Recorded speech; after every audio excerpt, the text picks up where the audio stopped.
Bonjour à tous, nouvelle vidéo. Aujourd'hui je suis à Berkane. C'est la ville dont mes parents sont originaires et je dois venir pour quelques jours. Je me suis dit je suis obligé de faire une vidéo, on va tester un restaurant, vous êtes pas prêts. Mais avant ça, j'ai décidé de faire un petit coucou à Tata Anne-Marie et Tata Fatima. Depuis que je suis tout petit, elles me servent des glaces, ça fait plus de 25 ans. Là je vais aller leur rendre visite et ensuite on ira au restaurant. Donc suivez-moi, let's go. Et pour information, Berkane c'est une ville à la frontière. Ah les mouches, laisse tomber. C'est une ville à la frontière entre l'Algérie et le Maroc.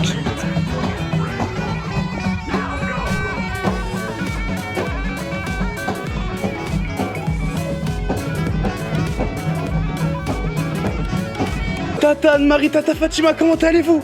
Vous allez bien? Tata Fatima, toi tu es marocaine. C'est ça? المغرب Berkane. فيكيك Fekik. زايدة في فوغلت Zaïda Fitafourel. Et vous, Madame Anne-Marie, vous êtes française? Je suis d'origine française, D'où en France? la Haute-Savoie. Haute-Savoie. Et ça fait combien de temps que vous êtes implanté ici? 27 ans, je pense. 26, 27 ans. Ouais. Comment se passe votre vie ici au Maroc? Bon, on y veille très bien, Vraiment? vraiment bien. Il y a beaucoup de choses à voir et il y a beaucoup de choses à faire aussi. Les Marocains ils sont vraiment accueillants comme on le dit ou c'est seulement une légende? Non, ils sont accueillants, chaleureux, ils sont pas racistes. Vous parlez arabe? Oui, bien sûr. Ah ouais. وش تتبعي هنا خالتي Anne-Marie? La crème, la serre, barida, tout ce qui est froid. Et vous avez un petit peu appris l'arabe et Tata Fatima elle a appris un petit peu le français ou? Je sais pas. تعلمتي الفرنساوية ولا؟ لا ما تعلمش غير العربية الله يجعل البركة. Allah yaj'al shi baraka.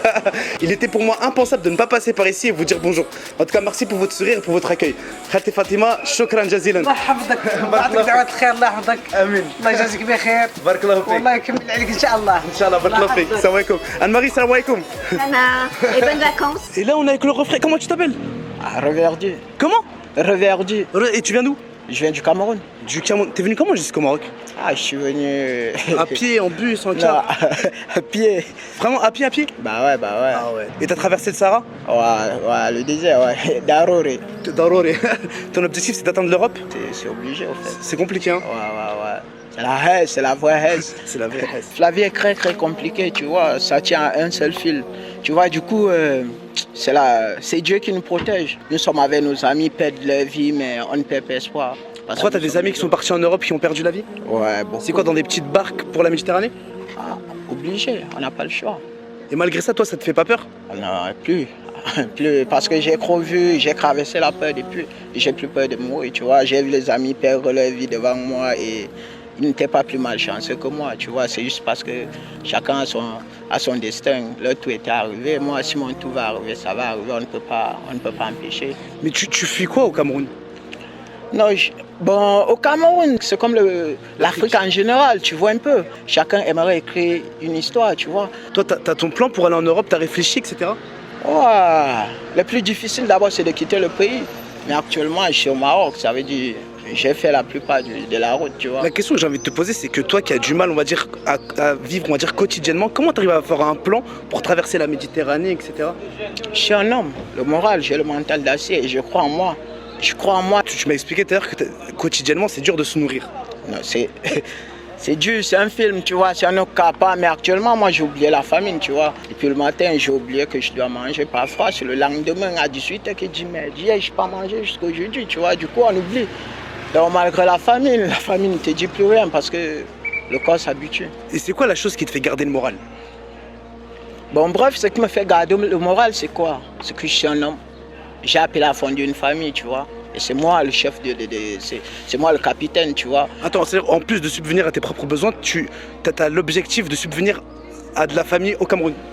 Bon, bref, actuellement, je peux pas aider la famille, tu vois. Okay. Parce que je n'arrive pas d'abord à m'aider moi-même personnellement, je peux pas les aider. Le jour où tu traverseras la Méditerranée. Voilà. Oui, quand je vais arriver, comme moi je t'ai dit. Toi, ton rêve ultime, c'est de devenir boxeur. Ouais, je serais pas devenir, je serais boxeur. Pour ça, ne te dérange pas, tu me verras. Ok, t'es sûr de toi? Non, très sûr. Je te l'espère de tout mon cœur. Inch'Allah, moi aussi, frère. Wallah, vraiment. C'était une courte rencontre, mais en tout cas, elle était intense. Merci infiniment, mon frère. Ah, merci à toi aussi, courage. Frère. Non, toi aussi, tu m'as beaucoup aidé. Vous prenez soin de vous aussi, mon On est ensemble. Salam alaikum. Maaleykoum salam. Bonne journée. En fait, ça fait plaisir. Il y a quasiment aucun touriste ici sur Berkane. Et l'un des seuls touristes, c'est lui et moi. Ouais, et il m'a vu, il m'a dit, tu fais des vidéos avec Florian, etc. Ouais, bah ouais. Un gros big up au mec de Tourcoing, c'est bien ça? Ouais, gros big up au mec de Tourcoing. On est ensemble, merci madame. Là, Mohamed, nous sommes à Fezouane. Hein? Fezouane, exactement. Nous avons passé une bonne nuit, nous avons dormi, nous avons pris un petit déjeuner ce matin. Un déjeuner de nuit. Combien de petits déjeuners, s'il te plaît? Le petit déjeuner Ouais. 2,50 €. C'est un truc de ouf, hein. de ouf, salé, Msemen, jus d'orange pressé. Excellent. Excellent. Ah, t'as eu tes assiettes, tu les as essuyées. Là, on va aller récupérer des sponges. Hein, Voilà, le récupérer des sucré. sponges, le meilleur. C'est le meilleur de Fuzwan. Ok. Fuzwan, Il y en a un qui est dingue. rappelle-moi un petit peu, c'est quoi Fuzwan? Fuzwan, en fait, il y a une source d'eau ici. Ouais. Et en fait, elle a des bienfaits. Ouais. Et cette source d'eau, en fait, les gens ils viennent de loin ici. Et en fait, c'est touristique. Concernant ces bienfaits, c'est un mythe ou c'est vraiment réel? Bah, en fait, quand le mythe il est propagé par tout le monde, on a tendance à y croire. Donc Ouais, après, ouais. comme toutes les croyances, chacun y croit pas, et puis voilà quoi. Mais elle est bonne l'eau, elle est bonne. C'est parfait. Là, on va récupérer un sponge et on va dans un restaurant barbecue hein, avec des prix exceptionnels. On mange plus barbecue. Wow. T'as encore rien vu. Frère Abbas, بخير. ça va اه واحد السفنجه هذا مع السنيده. الحمد لله كيف كيفاه تاع اليوم هذا صاحبي ها؟ اليوم جديد شحال اللي سوا السفنجه؟ 2 دراهم الوحده 20 centimes le beignet. La pièce. 20 centimes. Moins cher que gratuit. Moins cher que gratuit. بارك الله فيك. On a reçu notre repas. Non, Hein? je t'ai dit que j'allais pas manger. Ouais. Je suis calé. Ouais, non, Là, tu vas rien manger. je touche à rien. Déjà pour l'entrée, moi j'ai pris Coca-Cola en verre. Mais non, Oh, aïe aïe aïe. elle est fraîche ou pas? Regarde-moi ça, s'il te plaît. Samir. Ouais, de coca. Obligé, voilà. Good.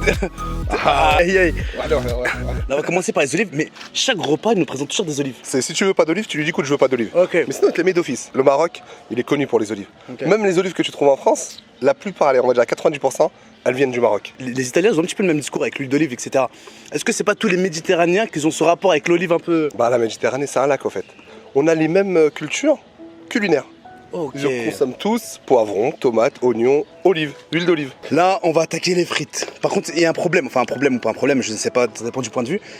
Je vois pas de frites congelées au Maroc. Bah, en fait, la chaîne du froid, elle est compliquée déjà d'une part. Alors, de la chaîne du froid négative, elle est encore beaucoup plus compliquée. Donc, Je pense que la main-d'œuvre marocaine n'est pas très chère non plus, je pense. Aussi. Donc, du coup, manger des frites fraîches au prix de la frite congelée, Hein? c'est un plaisir. Ah mon pote. Il y a pas un restaurant où il y a pas un chat à tes pieds. C'est un truc de ouf. Au Maroc, c'est ça en fait. Tenez les gars. Ah ouais. Là, on a pris cette petite salade avec salade de riz. Toute la semaine, on a pris salade marocaine. Tomate, Ouais. oignon. Fallait changer. Mais c'est tellement simple et tellement bon à la fois. Moi là, je vais m'attaquer à la kefta. La kefta, en fait, c'est de la viande hachée marinée. Après la marinade, chacun ses goûts. Ok. Mais c'est une viande hachée Oignon, marinée. kzbar, etc. Là, j'ai vu, elle avait mis oignon, elle avait mis persil, ou il y a un kosbar. Par contre, j'ai vu, il a mis de la graisse à la fin. C'est bien, c'est pas bien. En fait, je me suis posé la question. Ouais. Mais en vérité, c'est ça qui apporte cette tendresse à la viande. Ok. Si mais que de la viande, je pense que c'est que, enfin, au final, ça fait sec. Attends, je vais voir. T'as même pas besoin de boisson avec, hein. Ça fond dans la bouche. Paf. Elle est partie. Mais nous sommes aussi avec Abdelprimus. Abdullah Tif, hein. Abdellah. Alias Jackass. Aïe aïe aïe. Jackass. Là, tu vas te lancer pour la côtelette. Côtelette de poulet. N'importe quoi ça. Là, là. Il mange, c'est tout. Non, ça, c'est quoi comme côtelette? Côtelette d'agneau, regarde. Pareil, en fait, la viande elle est fondante. Mais franchement, le Maroc, ça, si on vient au Maroc, en grande partie, c'est pour la nourriture aussi. Hein. Pour la nourriture. Et par contre, là, quand il a pris ce morceau de côtelette, c'est la cuisson. Elle est maîtrisée. Le gars, tu le filmais, je le voyais tout à l'heure, il parlait, il rigolait, tac, tac, tac. Cuisson, un point nickel carré. Ce qui est bizarre, c'est qu'elle est salée, mais on l'a pas salée la viande. Il l'a salé avant cuisson. Et en fait, le sel, quand tu l'as fait cuire, du coup, hop, elle s'intégrait dans la viande. Et quand on est ici au Maroc, on prend vraiment conscience que le fait de manger de la viande, c'est un luxe. Bah, en fait, c'est un luxe, et c'est que toi, tu manges de la viande quand tu veux. Les enfants, ils mangent ça comme un Kinder Surprise. Wow, ils sont super contents. Bah, en fait, c'est quand t'as quelque chose en abondance, tu t'en rends pas compte. Ouais. T'as de la viande tous les jours, tu dis, écoute, bon, bah, c'est basique. Ouais. Et là, par contre, le fait d'avoir de la viande que pendant les événements où c'est peut-être compliqué de s'acheter de la viande, là, pour le coup, bah, tu le savoures. Comme le Camerounais hier, hein, Miskin. Là, il me fait de la peine. Lui, c'était trop, miskin. Lui, c'était trop.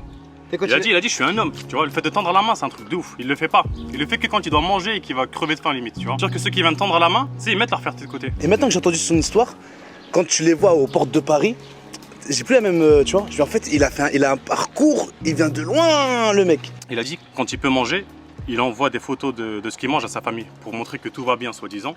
Quand il peut s'habiller, en fait, il envoie des photos à sa famille. Pareil, en fait, pareil qu'en France, tu vois, les mythos, genre, élevés et tout ça là. Ouais. Sauf que eux, c'est la vraie misère. C'est un truc de Et en ouf. plus, le fait qu'ils mentent sur leurs réseaux, c'est pas pour rien. C'est pas Exactement, mentir pour exactement. mentir. Et ceux, comme tu as dit tout à l'heure, ceux que tu vois dans les portes de Paris, ceux-là, en fait, c'est ceux qui ont pu arriver là-bas en vrai. Tu vois, parce qu'il a dit, en fait, il y a beaucoup d'amis qui ont essayé de traverser, plus de nouvelles, il y en a qui sont morts, il y en a trucs. Donc ceux qu'on voit là-bas, c'est ceux qui ont atteint leur but, on va dire. Et encore, tu vois, c'est un truc de ouf en vrai. Ah, on s'est régalé. Pour moi, le Maroc, et pour moi, je suis très objectif. Pour moi, le meilleur pays au monde, c'est le Maroc. Je le dis et je le redis. Là, c'était une courte vidéo. Malheureusement, je suis pas venu au Maroc pour faire des vidéos. Je suis venu pour des raisons familiales. Merci Frère, on beaucoup s'est d'avoir. régalé, c'était excellent. Hein? Meilleur pays du monde, mon frère. Ça, c'est trop. Tahia le Maghreb. Ah là, on a payé 19 €. Hein. Bon, bah la vidéo se termine, je crois, c'est ça. C'est exactement ça. Là, c'est maintenant qu'on crie. Dédicace, dédicace, courte. Vas-y, vite, rapide. Juste dédicace. Ahmed, Nawel, Sophia, Amina, Nour. Alia, Daina et Luna, gros bisous à vous. On se revoit bientôt, Inch'Allah. Et là, c'est le moment de dire à tout le monde qu'on vous donne rendez-vous. À la prochaine vidéo.